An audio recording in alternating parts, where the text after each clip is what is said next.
ये चित्र को देख लो और जो लिखा है उसको देख लो। यीशु अपने जीवन काल में मत्ती 24, मत्ती 25, मत्ती 26, इन सभी जगहों पे अपने 12 चेलों के साथ बैठकर जब बात कर रहे थे तो यीशु के मुख से निकला था ये शब्द। क्या निकला था पास्टर डैनियल? मैं रखूंगा। मैं रिक्वेस्ट करता हूं जितने भी 900 लोग फेसबुक और यूट्यूब मिलाकर, आप लोग जो अभी मुझे सुन रहे हैं, मसीह मंथन के लोग भी इसके अंदर है, मैं जानता हूं, प्लीज ध्यान से सुनिएगा।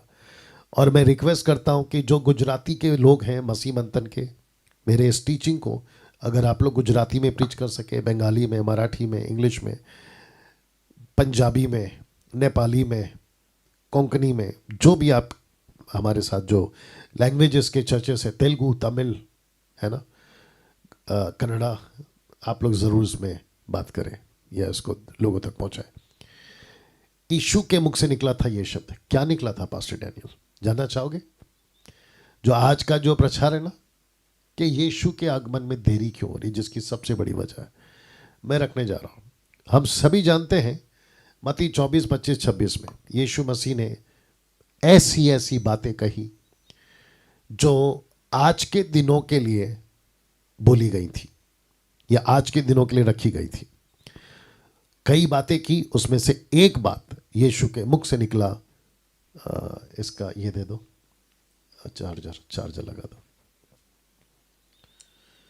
देखो चार्जर का, हाँ उसका पिन इधर है, इधर दीजिए।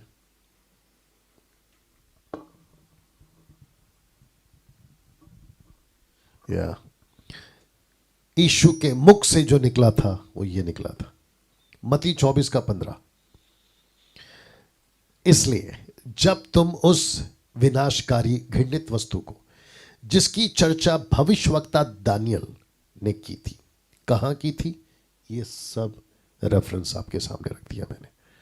मैं हूं फ्रेम में और ये भी सब कुछ आ रहा है, राइट? आप इसको पॉज करके नोट कर सकते, लिख सकते, जैसे आपको ठीक लगे। वापस कहता हूं, यीशु के मुख से निकला था ये शब्द। कौन सा शब्द है?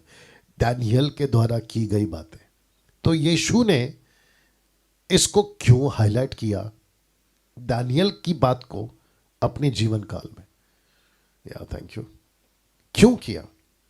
ओके, नाउ हम सभी जानते हैं कि दानियल, बाइबल वाला डैनियल, जिसकी मैं स्टडी दे चुका हूं, ठीक है ना, द बुक ऑफ डैनियल की स्टडी दे चुका हूं, नहीं देखा तो देख लीजिएगा। रेवलेशन की स्टडी, जेनेसिस की स्टडी, सब दे चुका हूं। दानियल के मुंह से, और दानियल एक प्रॉफिट था और परमेश्वर ने भविष्य की बातें, एंटीक्राइस्ट की बातें, यीशु की बातें, क्या क्या घटने वाला है, सब कुछ इस नबी के द्वारा खुलासा किया था। तो इसके मुंह से, किसके मुंह से? दानियल के मुंह से, जिसकी चर्चा यीशु ने की, एक ऐसा शब्द निकला था। आइए देखते क्या है, और जिसका कनेक्शन है एंटीक्राइस्ट से, और जिसका कनेक्शन है अंत के दिनों से, और जिसका कनेक्शन है कलीसिया में तैयारी को बिगाड़ने की और यीशु के आगमन को रोकने की, उसके ऊपर यह कनेक्शन है। दानियल 7 का 25, ध्यान से सुनिएगा। और वह, ब्रैकेट में एंटीक्राइस्ट, परम प्रधान के विरुद्ध बातें कहेगा। कौन? वह। कॉन्टेक्स्ट में कौन है?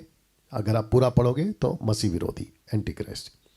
और आपको पता है दूसरा यूहन्ना 2 का 18, सेकंड फर्स्ट जॉन, माफ करना, second first John chapter 2 verse 18, John कहता है कि मसीह का विरोधी अभी भी है, यानी कि पहली सदी से बोलते आ रहा हूं। इसको पढ़ते हैं, लिखा है वह, एंटीक्राइस्ट, परम प्रधान के विरुद्ध बातें कहेगा और परम प्रधान के पवित्र लोगों को पीस डालेगा। अब इसके आगे जो बोला है ना, उसके ऊपर कभी फोकस नहीं किया होगा, मेरा दावा है। और जिसने किया उसको सलूट है, लेकिन अगर जिसने नहीं किया आज करिएगा। उसके आगे का शब्द को वो कहता है और समयों और व्यवस्था के बदल देने की आशा करेगा। या टॉपिक क्या है सर आज मेरा? क्या विषय पे बात कर रहा हूं? यीशु के द्वितीय आगमन में देरी होने की सबसे बड़ी वजह। और दानियल कहता है कि वह एंटी क्राइस्ट समयों और व्यवस्था के बदलने की आशा करेगा। दो चीज है यहां पे, समय और व्यवस्था। व्यवस्था समझते हैं ना, क्योंकि दानियल ओल्ड टेस्टमेंट का था तो वो व्यवस्था लिखेगा। और यीशु कहता है, ये वाला शब्द यीशु कहता है कि दानियल को याद करो। इसलिए जब तुम उस विनाशकारी घृणित वस्तु को, जिसकी चर्चा दानियल कर चुका है, तो दानियल क्या कर चुका था? ये कर चुका था, उसने कहा कि एंटी क्राइस्ट यानी कि लूसीफर का kingdom, the kingdom of Satan के राज्य में ये दो बातें होगी। एक, समयों को बदला जाएगा और दूसरा, व्यवस्था को बदला जाएगा।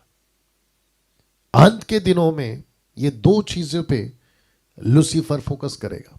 जितना देरी कर सकूं करूंगा, जितना लेट करा सकूं करूंगा। किसके? यीशु के आने में। कैसे? व्यवस्था को बदल दूंगा। दूसरे शब्दों में, मैं टीचिंग को बदल दूंगा यीशु की। और आपको पता है, न्यू टेस्टमेंट का पहला पुस्तक 5:19, न्यू टेस्टमेंट का आखिरी पुस्तक प्रकाशित वाक्य 22:18-19, इन दोनों जगहों पे जो वार्निंग जीसस ने खुद दी, वो क्या थी? कि शिक्षाओं को मत बदलना, शिक्षाओं में गड़बड़ी नहीं डालना, शिक्षाओं को घटाकर बढ़ाकर नहीं बोलना, बदल कर नहीं बोलना। ये वार्निंग है जीसस की। लेकिन आपको पता है, लूसीफर 90% कामयाब हो गया समय को पीछे खींचने में और साथ ही साथ व्यवस्था को बदलने में। Can you believe this? दूसरा पत्रस 3 अध्याय, जो कि मैंने नहीं डाला लेकिन एक वचन मैं रखूंगा बाद में।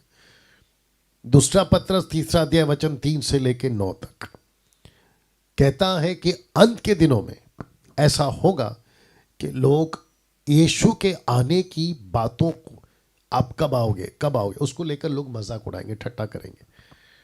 और लोग कहेंगे कि यीशु के आने में इतनी देरी क्यों हो रही है? तो इसका मतलब है, उसको पढ़कर मैंने जब पढ़ा तो मुझे लगा कि यस, देरी तो हो रही है। मैंने मैसेज को शुरू कैसे किया था? आप लोग बाद में जाके चेक कर लेना, शुरू में क्या बोला था। मैंने कहा था कि हर युग के सेवक को लगता है कि यीशु उसी के युग में आएगा, जो कि फेल हो रहा है। 16वीं सदी, 17वीं, 18वीं, 19वीं, 20वीं, 21वीं, सबको लग रहा है कि यीशु हमारे जमाने में आएगा, जो कि नहीं हो पा रहा है। अब आप सोच के देखिए, इसका मतलब यह हुआ कि यीशु की बातें की जा रही है सेकंड कमिंग की, लेकिन वो नहीं आ रहा है। और उसका सबसे बड़ा कारण क्या है? वह यानी कि एंटी क्राइस्ट लूसीफर। वो क्या चेंज करेगा? समय को बदल देगा। दूसरा क्या बदल देगा? टीचिंग बदल देगा। पास्टर डैनियल, हम नहीं समझ पा रहे हैं, कोई बात नहीं, मैं आपको समझा देता हूं, आगे भी और भी समझाऊंगा। लूसीफर को पता है कि जिस दिन यीशु आ गया उस दिन उसका खेल खत्म, मतलब उसका काउंटडाउन स्टार्ट हो गया, मतलब उसका अंत का दिन शुरू हो गया। ठीक है ना? तो उसको अच्छे से पता है कि अगर मैं बच सकता हूं, इसको डिले कर सकता हूं, तो वजह एक ही है कि मैं कलीसिया को तैयार होने नहीं दूंगा। और कलीसिया अगर तैयार नहीं हो रही और कलीसिया को मैं तैयार होने से रोक दूं, गड़बड़ी डाल दूं, देरी कर दूं, तो यीशु रुका रहेगा। अगर यीशु रुका रहेगा तो मुझे उतना वक्त मिल जाएगा जीने के लिए, उस टॉर्चर से, अनंत आग से और उस पीड़ा से। अब आप सोच के देखिए, ये कितना लॉजिकेबल है, या लॉजिक वाला बात है, कनेक्टेड है। आप भी इसको समझ रहे होंगे कि शैतान के पास यीशु से बचने का एकमात्र रास्ता, और वो यहां है कि उसकी दुल्हन कलीसिया को तैयारी से रोक दूं। आप बिल्कुल ठीक सुन रहे हैं, मैं उसको तैयारी से रोक दूं। मेरी रिक्वेस्ट है, इस वीडियो को जितनी तादाद में हो सके मसीह भाई बहनों तक पहुंचाइए। मेरी रिक्वेस्ट है आप लोगों से, क्योंकि इस सत्य को लूसीफर नहीं चाहेगा कि लोग सुने। मैं फिर पीछे जा रहा हूं, यीशु के मुख से निकला था यह शब्द, दानियल को याद करो। यीशु ने दानियल का सहारा क्यों लिया? क्योंकि दानियल कहता है कि वह परम प्रधान के विरुद्ध बातें कहेगा, परम प्रधान के पवित्र लोगों को पीस डालेगा, पवित्र लोगों को बातें विरोध में कहेगा। और लिखता है कि समयों और व्यवस्था के बदलने की आशा करेगा। आप समझ रहे हैं इसका मतलब क्या है? इसका मतलब यह है, कुछ भी कर मैं यीशु की कलीसिया को, जो कि यीशु की एक ही कलीसिया, याद रखिएगा, एक ही कलीसिया, वन चर्च, यूनिवर्सल चर्च, सर्वव्यापी, विश्वव्यापी, जो भी बोल लो आप, एक ही कलीसिया, उसको मैं तैयारी करने से रोक दूं। और वो 90% सक्सेस भी है ना। मैं इसके अंदर एक कदम और ऊपर जाऊंगा। ये चित्र देख लीजिएगा। शैतान की एक ही योजना, तैयारी में देरी कराओ। एक ही योजना। जिस दिन से यीशु ने कहा, आपको याद होगा ना, यूहन्ना की किताब 14 का 1 से लेके 3-4 तक में यीशु ने कहा मैं वापस आऊंगा। याद है कि नहीं? यीशु ने कहा मैं फिर आऊंगा और मैं जहां रहता हूं वहां तुमको ले जाऊंगा। दो पुरुषों ने क्या कहा? हे गलीलो, ऊपर क्या देख रहे हो? दूसरे शब्दों में उसने गलीलो क्यों कहा? कि ये वो गलीली थे जिसको मत्ती 28 का 18 मिला था, 18 से 19-20। ग्रेट कमीशन, महानाज्ञा, कि सब जातियों में जाओ, चेला बनाओ, मेरी बातें सिखाओ। Got it? या शैतान की एक ही योजना है। आप ये चित्र को ठीक से देखेंगे तो आपको दिखाई देगा कि पूरा विश्व उसके हाथ में है। देख लीजिए, पूरा विश्व उसके हाथ में। शैतान की एक ही योजना, तैयारी में देरी कराओ। क्वेश्चन है कैसे? कैसे? तो फिर से आपको याद दिला दूं, व्यवस्था को बदल दो। दानियल 7:25 जो कि मैंने पढ़वाया था, व्यवस्था को बदल दो। That's it. इनकी टीचिंग में गड़बड़ी डालो। किसकी टीचिंग में? कलीसिया की टीचिंग में।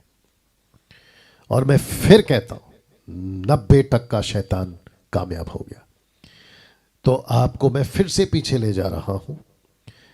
टीचिंग को डालने में, गड़बड़ी वाली टीचिंग को डालने में कामयाब हो गया।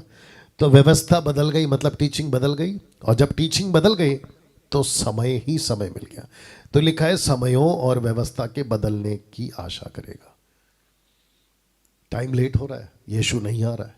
आप खुद सोचिए ना, आप खुद सोचिए। गतसमनी का, माफ करना, अदन की वाटिका, the garden of Eden, Adam and Eve, 1600 साल टोटल हिस्ट्री, नूह तक, नूह के बाद में मूसा तक, और एक 6-7 या जो भी आप बोल लो, 2500 साल, या जो भी बोल लो आप, 1000 साल। लेकिन फिनिश तो हुआ ना, काम आगे बढ़ा ना। उसके बाद में यीशु का आने का इंतजार 400 साल, यानी मलाकी और मती के बीच में, वो भी ज्यादा लंबा पीरियड नहीं है। यीशु का पैदा होने से सेवा करने तक का 30 साल, वो भी जल्दी से आ गया। 3.5 साल में यीशु ने खेल खत्म कर दिया। क्रूस पर मरना, जी उठना, उठा लिया जाना। लेकिन आपने कभी सोचा कि यीशु ही का द्वितीयागमन में 2000 साल का वेटिंग? अब आप सोच के देखिए, 2000 ईयर्स लॉन्ग पीरियड होता है, बहुत लंबा समय होता है, अभी तक नहीं आ रहे। तो उसकी सबसे बड़ी वजह है ये लाइन, मैं समयों और व्यवस्था के बदलने की आशा करूंगा। और वो कामयाब हो गया। कौन? एंटी क्राइस्ट, यानी कि लूसीफर। और मैं बता चुका हूं 1 जॉन चैप्टर 2:18, एंटी क्राइस्ट अभी भी जगत में, लेकिन जो फाइनल एग्जिस्ट में आएगा ना, वो अलग है। उसके ऊपर हम प्रकाशित वाक्य में बात कर चुके हैं। दोस्तों, कैसा लग रहा है अभी तक? क्या आपका दिमाग हिला? यहां कुछ हो रहा है? मैंने इसलिए कहा था शुरू में, यह आपको हिला देगा प्रचार। क्या कभी आपने इस लूसीफर की योजना, जो एक ही है पूरे विश्व में, कैसे तैसे करके मैं देरी करा दूं? आपको मैं कुछ बातें बताता हूं, और ये भी मैं रख चुका हूं कि कैसे व्यवस्था को बदल दो। That's it. मैं आपको बताऊं, इस लूसीफर ने दुनिया में ऐसी तरक्की लाई है जो कि अच्छी है, लेकिन उसके पीछे का हिडन एजेंडा, रहस्य छुपा हुआ, वो क्या है पता है? लोगों को व्यस्त कर दो, बिजी कर दो हर चीज में। हम हर चीज में आज तरक्की कर रहे हैं। आदमी चांद तक जाकर एक तरक्की है, अभी 5G आ जाएगा कुछ ही महीनों में, वो एक तरक्की है। बॉलीवुड, हॉलीवुड, टॉलीवुड जो कि सबसे ज़्यादा लोगों के दिमागों में घुस गया है, उस पर तरक्की लोगों ने पाली है। इंफ्रास्ट्रक्चर्स तरक्की पर है। अमेरिका बोलो, रशिया बोलो, आपके जितने यूरोपियन कंट्री से बोलो, एशियंस कंट्री से बोलो, तरक्की पे तरक्की, पैसे पे पैसे, बड़ी बड़ी इमारतें, सब कुछ बन रहा है। 15-20 साल पहले मोबाइल नहीं था, आज मोबाइल का ज़माना है। देख लीजिए आप किस लेवल पे जा रहा है। इन सब के पीछे एक अच्छा है, तरक्की है ये, और होना भी चाहिए क्योंकि काम आसान हो जाता है। लेकिन उसके पीछे का मकसद ये आपको समझना होगा कि लोगों को व्यस्त करो। लोग व्यस्त हो जाएंगे, सुसमाचार नहीं सुन पाएंगे। लोग व्यस्त हो जाएंगे, सब अपने अपने फोकस में रहेंगे। फ्लाइट में जब मैं ट्रैवल करता हूँ, आप लोग भी करते होंगे, तो आप देखिए लोग कितने व्यस्त रहते हैं। सबके पास में अपना अपना काला डब्बा है, यानी कि मोबाइल, सब उसी में व्यस्त रहते हैं। सोच के देखिए, 2 दोस्त ट्रैवल कर रहे हैं लेकिन घंटों बात नहीं कर पाते एक ही सीट में बैठकर या आसपास में बैठकर। क्यों? दोनों लगे पड़े हैं, इतने व्यस्त हैं। ऐसे टाइम पे गॉस्पल नहीं सुनेंगे। ये दूसरा, जो क्रिश्चियनिटी है, मसीहत, सेवक से लेकर टॉप के बिशप, अपोस्तल से लेकर नीचे चर्च का जो एल्डर है, उन सभी को ले लो, सबको देख लीजिए आप, सारे के सारे इतने ज्यादा बिजी हो गए हैं चीजों में कि उनको तेल का खेल नहीं समझ में आ रहा है। या आपने ठीक सुना, तेल का खेल नहीं समझ में आ रहा है। बहुत ज्यादा गड़बड़ है। टीचिंग चेंज हो गई है, शिक्षाएं बदल गई है। मैं आपको कुछ रख रहा हूं, आज मसीह की दया में बहुत कुछ बदल चुका है।